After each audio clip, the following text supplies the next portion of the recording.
Going on, everybody? Thanks for stopping by. This is the second installment of my new podcast newscast series thing called the eSport Report. I have a few more specific topics to talk about this week than last week.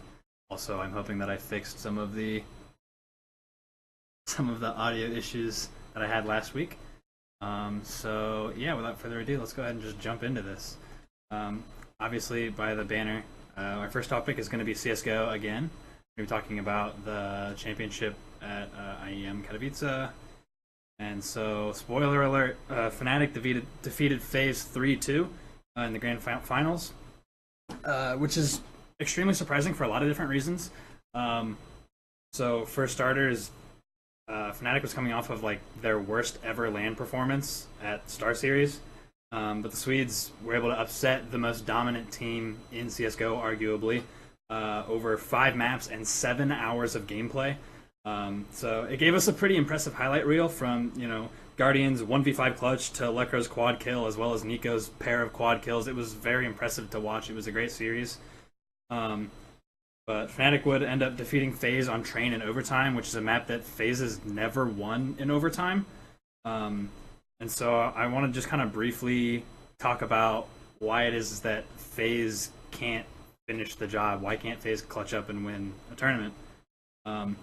Before I did a little research, I thought that I didn't think they needed to make a roster change, but I thought that maybe it was players' performances. I thought Rain really had a rough weekend and particularly a rough series in the grand finals, which is at least partially true. But I think a lot of what it comes down to is that FaZe currently is 5 of the best players in CSGO, and they play, I think, very individually. Yeah, of course, there's strategy there at CSGO. There's always strategy involved, but I feel like their strategy relies very heavily on individual play, which it really doesn't help you very much in CSGO. I think they rely on players like Guardian and Nico to kind of open up the map for them, and when you're playing against a team that is very well coordinated as a team, that doesn't work very well. I think that's really my opinion. Some people might have different opinions. Some people might think that they don't need to change anything at all and that placing second place consistently is fine. I mean, they definitely are a dominant team. They're in the grand finals of every event, so it's hard to argue and say that they're not doing what they need to be doing. So the next article I have, well, the next topic I have comes from an article from ESPN talking about Collegiate eSports and how there are a lot of things that happened in February for Collegiate eSports. So, firstly, there was the Overwatch Fiesta Bowl National Championship. It drew in tens of thousands of viewers, which doesn't really happen for Collegiate eSports. I remember watching Collegiate League of Legends when I was in high school, and it had, I don't know, maybe 1,000 viewers on it, even though it was hosted by Riot Games. So, Overwatch bringing in crazy numbers for something that realistically not a whole lot of people are very aware of or care about a whole lot. There's also been a new recruiting platform for colleges, for coaches and captains. It was made through, I forget what the name of there's just 2 organizations that combined together to work and create this recruiting platform.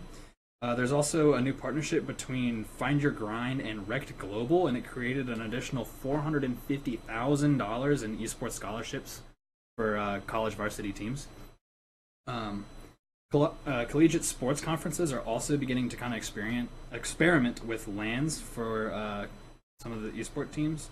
And I just kind of wanted to talk and speculate a little bit about the implications of collegiate esports. Obviously, esports doesn't work like traditional sports. There's no draft that goes from college to the pro level.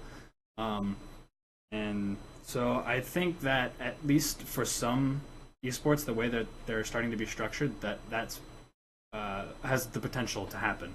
Especially I'm looking at Overwatch with their pro league, how the way it's structured, it's city-based.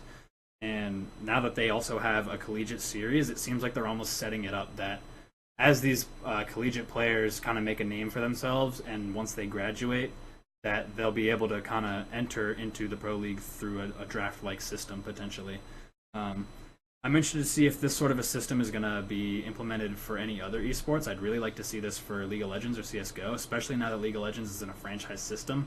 I think it would really kind of benefit them to a sense. A draft, obviously, League of Legends is very different because, and esports in general actually is very different just because of the fact that the older you get doesn't necessarily mean you can't play esports, where in traditional sports, the older you get, the less physically fit you are to play a sport.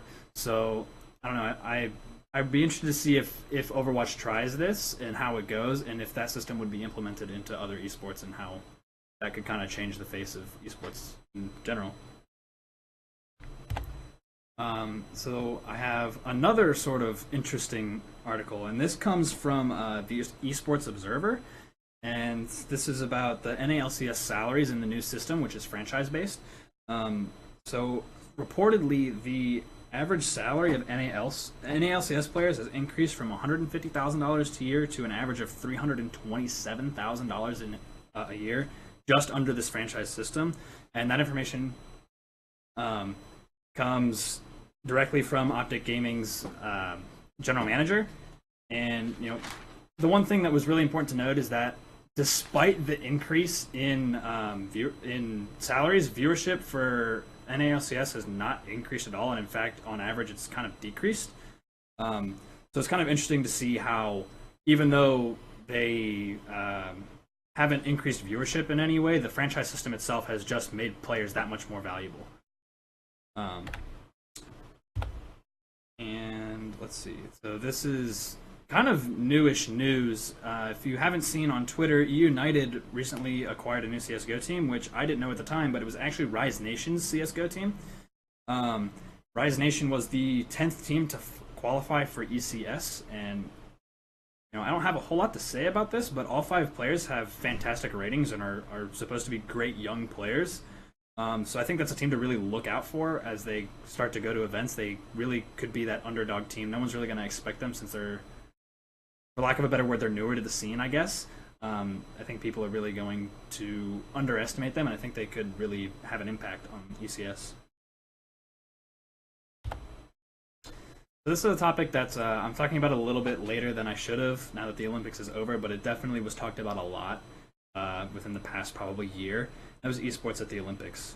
I'm going to just start out by saying I don't think esports has a place at the Olympics. Obviously, Olympic sports, the Olympics run a certain way, and esports doesn't really fit into that. The other thing that I think that's really important to note for the argument against it is that if you ask pretty much any professional esport player, they're going to tell you that it's kind of ridiculous to think that an esport should be an Olympic sport. So I did want to draw some parallels, though, because I think that an Olympic-type event for esports would be something that would be very interesting, and I think very exciting for a lot of esports fans in general. I think the closest thing we really have to that are the Intel Extreme Masters tournaments, just because it's a combination of multiple different games. This past one we had CSGO, PUBG, StarCraft, Dota 2, a bunch of big-name titles, but not as many as you would expect for an Olympic-scale event. I think that if we were to combine, say, an IEM event with the Overwatch World Cup, you might get closer. I think that would be something that would really be exciting to watch. But I think it would be very hard to sort of organize just because of the fact that you're talking about, 8 to 10 different titles potentially. That's a lot of different developers, a lot of different players, and I think it would be extremely difficult to coordinate that between all of those people. I'm hoping that maybe in the next few years, as IEM kind of gains even more traction, that maybe we'll see more games played there, especially now that we have, PUBG was being played there for the first time this year. I think there's a potential that maybe in the next coming years, we'll see an even bigger IEM that has even more events, and we'll get even closer to this Olympic scale event. And that is actually all I had to talk about at the moment. I did have another segment plan where I was going to talk about League of Legends, but unfortunately my partner for that is not available, so I'm going to be postponing that till next week, and I'm going to talk about the League of Legends power rankings globally. But that's all I've got for now. My stream is going to stay live. I'm going to be playing games here in a few minutes. Thank you guys for stopping by, and I will see you in a few as I get ready for this.